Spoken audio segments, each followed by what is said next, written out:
Alright, so if you do any kind of electrical work, this non-contact voltage tester from Fluke is a game changer.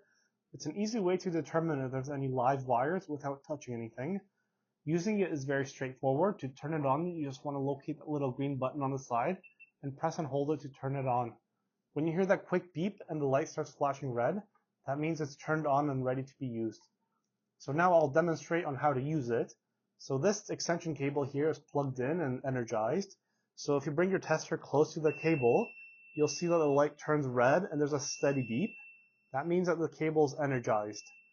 And one thing that I like about this tester specifically is that the tip of it is thin enough that it can actually fit inside the receptacle.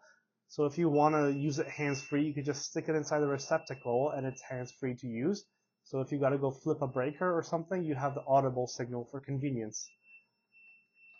And this white cable here is de-energized, it's just unplugged. So as you can see, it just flashes red, which just indicates that the tester is turned on.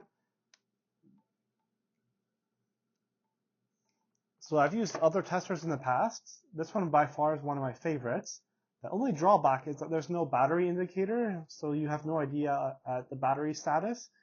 So it's always a good idea to have a couple spare batteries with you. But one thing that I like about this is that it has a little clip here, so you can easily clip it onto your shirt if you need to, maybe if your pockets are full.